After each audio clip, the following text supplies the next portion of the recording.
محفل مجھے آج اس موضوع پر لب کشائی کرنے کا موقع ملا ہے، اس کا عنوان ہے معراج انبیاء صلی اللہ علیہ وآلہ وسلم کہ شاعر کتنا خوب فرماتا ہے، سر لام کہاں سے طلب ہوئی سوئے منتہا وہ چلے نبی، سر لام کہاں سے طلب ہوئی سوئے منتہا وہ چلے نبی، سر منتہا بھی کہاں رکے، سر منتہا بھی کہاں رکے سوئے لام کہاں وہ چلے نبی، کوئی حد ہے ان کے عروج کی،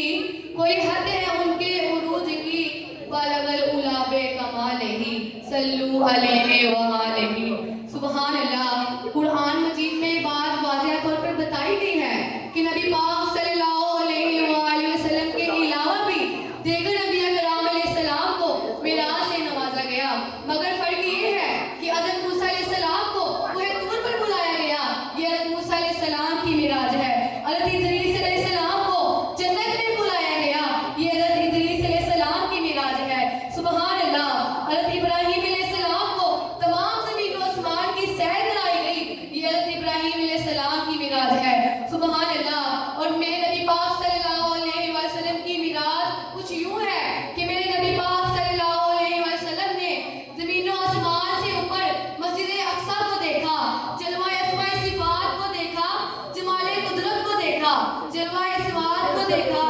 اور معراج اپنی معراج پر کب پہنچی جب مقام پر خود خدا کو دیکھا۔ سبحان اللہ، آپ سب سے گزارش ہے کہ میرے ساتھ مل کے کہیے سبحان اللہ،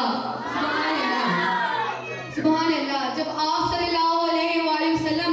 آسمان پر تشریف لے گئے تو تمام ملائکہ نے آپ صلی اللہ علیہ وسلم کا دیدار کیا، تو یہ ملائکہ کی معراج ہے۔ سبحان اللہ، اس رات تمام چیزوں، تمام حوروں کی معراج ہے۔ سبحان اللہ، کہ جب آپ صلی اللہ علیہ وآلہ وسلم پہلے آسمان پر پہنچے تو حضرت آدم علیہ السلام نے آپ کا استقبال فرمایا اور دیدار کیا، یہ حضرت آدم علیہ السلام کی معراج ہے۔ سبحان اللہ، اور جب دوسرے آسمان پر پہنچے تو حضرت عیسیٰ اور حضرت یحییٰ علیہ السلام نے آپ کا دیدار کیا، یہ ان کی معراج ہے۔ سبحان اللہ، اور جب تیسرے